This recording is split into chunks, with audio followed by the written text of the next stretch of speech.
नमस्कार, मैं पंकज प्रसून। दोस्तों, झारखंड के राजनीति पर मैं विश्लेषण करूं, उससे पहले एक बेहद इंटरेस्टिंग खबर है, वो शायद आपको भी अच्छी लगे। अगले चुनाव में केंद्र सरकार मेन स्ट्रीम मीडिया पर जो खर्च करेगी या जो उन्हें पैकेज देती है, उसमें 60% की कटौती करने जा रही है। इसका मतलब जो भी तथाकथित राष्ट्रीय चैनल्स जिसको आप मानते हैं, उनको जो एडवर्टाइजमेंट मिलता है, सरकारी विज्ञापन, और जो पार्टी की ओर से दिया जाता है चुनाव के दौरान, उसमें भारी कटौती होने वाली है। और इसका कारण कि राजनीतिक दलों को लग रहा है कि मेन स्ट्रीम मीडिया की रीच सोशल मीडिया के मुकाबले कम है।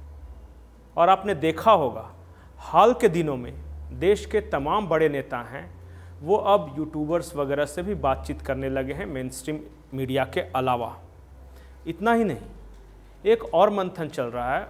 उसके अनुसार रिसर्च जो सरकार ने अपनी ओर से जो स्टडी करवाई है, उसके अनुसार जो वर्नाकुलर प्रेस जिसको बोलते हैं, स्थानीय भाषा के जो अखबार हैं, उनमें ज़्यादा सरकारी विज्ञापन देने की बात कही गई है, वो राष्ट्रीय अखबारों के मुकाबले जो हिंदी और अंग्रेजी में है।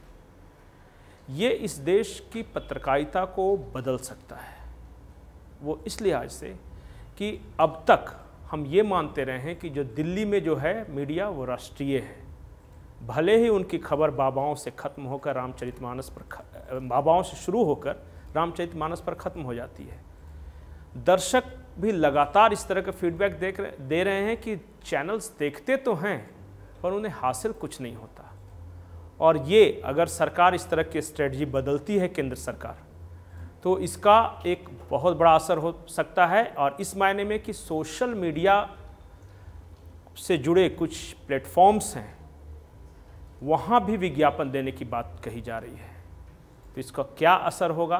क्या आपको लगता है कि आज की तारीख में social media main stream media से ज़्यादा इम्पैक्ट देता है, ज़्यादा पावरफुल माध्यम है? इस पर अपनी राय जरूर बताइएगा। अब आते हैं अपने राज्य झारखंड की ओर। झारखंड में 3 बड़ी खबरें हैं। एक मुख्यमंत्री हेमंत सोरेन से जुड़ी हुई, दूसरी उनकी पार्टी से जुड़ी हुई, और तीसरी भारतीय जनता पार्टी का देवघर में जो कार्यकारिणी की जो बैठक हुई, उससे जुड़ी हुई। सबसे पहले हेमंत सोरेन की बात कर लेते हैं। मुख्यमंत्री हेमंत सोरेन ने चाईबासा में आज बेहद मार्के की बात कही है। उन्होंने अफसरों से कहा है, राज्य के जो सरकारी अधिकारी हैं उनसे, कि आप अपना ईगो थोड़ा कम कीजिए, जनता के बीच जाइए, उनके बीच बैठिए। आप अफसर अपने ऑफिस में हैं, लेकिन यह आपका कर्तव्य है कि यहाँ की परिस्थिति को समझें। उन्होंने और विस्तार देते हुए कहा कि झारखंड के लोग थोड़ा अलग किस्म के हैं।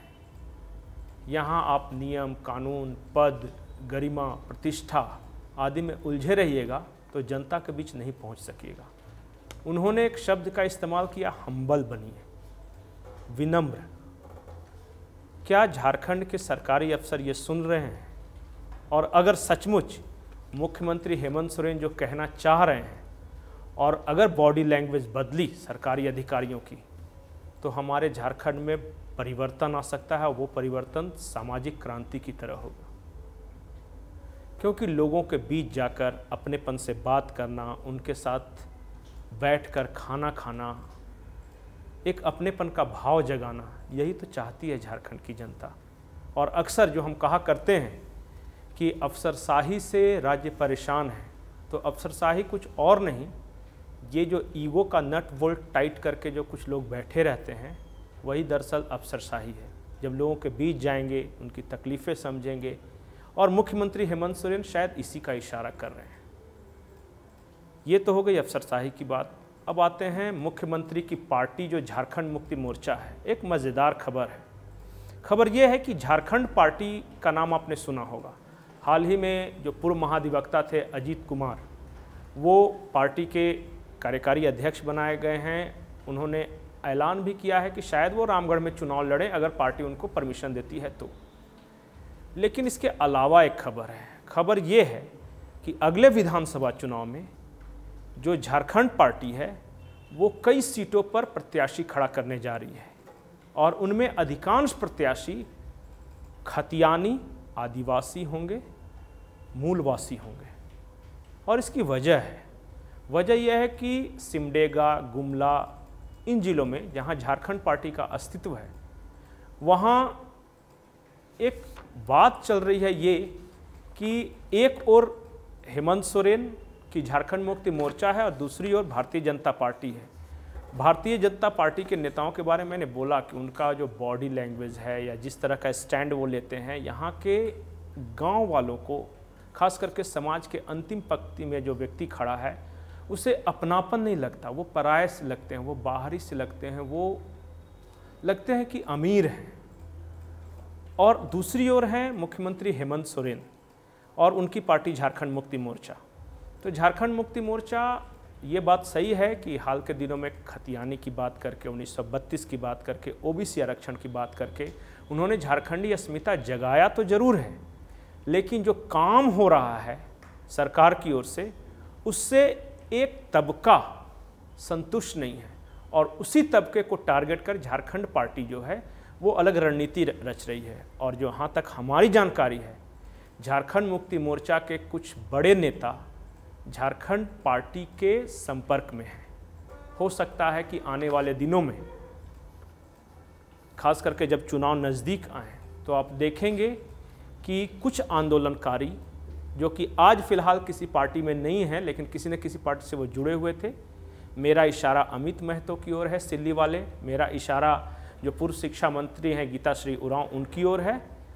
इनके अलावा कुछ ऐसे ट्राइबल लीडर्स जिनको लग रहा है कि वो अपनी पार्टी में दरकिनार कर दिए गए हैं, खास करके झारखंड मुक्ति मोर्चा में। और इसमें दो नाम प्रोमिनेंटली लिए जा रहे हैं।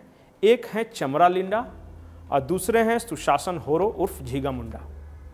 इन दोनों के बारे में कहा जा रहा है कि ये झारखंड पार्टी के साथ बातचीत कर रहे हैं। इन्हें शायद लगता है कि झारखंड मुक्ति मोर्चा में उन्हें वो नहीं मिल पा रहा है जो इन्हें मिलना चाहिए था। इसके अलावा भी कुछ नाम हैं, जब तक वो सामने नहीं आते बोलना उचित नहीं होगा, लेकिन ये दोनों नेता चमरा लिंडा और सुशासन होरो उर्फ झीगा मुंडा, ये दोनों तो झारखंड पार्टी से किसी न किसी तरह संपर्क में हैं और ये उस इलाके के लोग कहते हैं।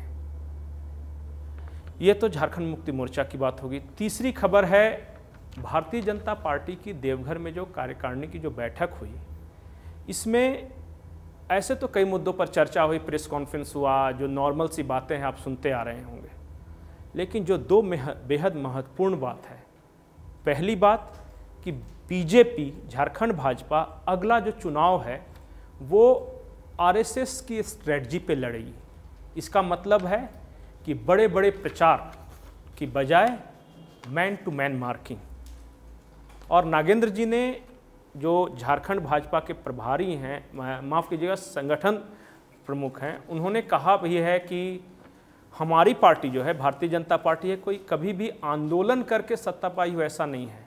हमारे काम करने की कार्यशैली अलग है, हम लोगों से मिलते हैं।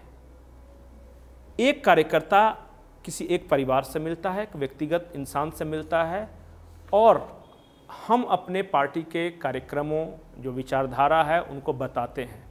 तो इसी को आरएसएस की लैंग्वेज में मैन टू मैन मार्किंग कहा जाता है।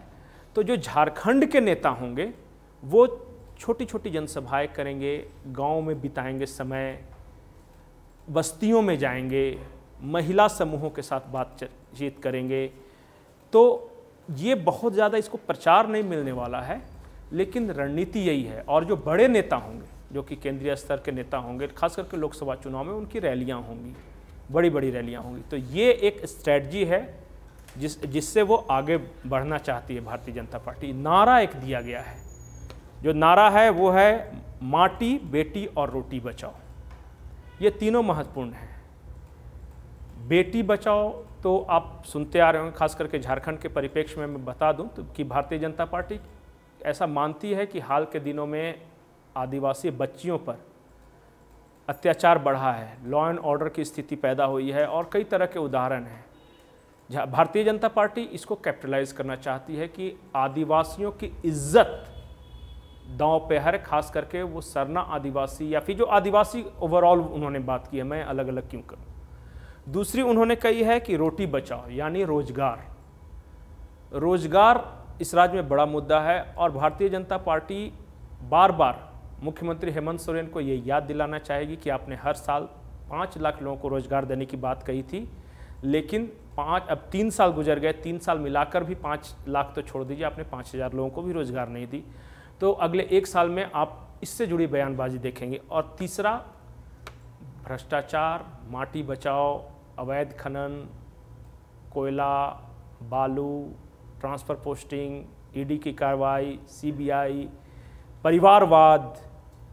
भारतीय जनता पार्टी के एक नेता ने कहा कि कहते तो हैं कि ये आदिवासियों की सरकार है, लेकिन प्राथमिकता या तो उनके आसपास रहने वाले बाहरी लोग हैं या अपना परिवार है। और इसी मुद्दे को लेकर भारतीय जनता पार्टी आगे बढ़ने वाली है। देवघर की कार्यकारिणी की बैठक में इन्हीं सब बातों पर सहमति बनी। आने वाले दिनों में आंदोलन कुछ होंगे इस मुद्दे पर। उससे ज़्यादा आप भारतीय जनता पार्टी के नेताओं को प्रवास करते दिखेंगे, बड़े शहरों में नहीं, छोटे छोटे कस्बों में, बस्तियों में और गाँव में। नमस्कार।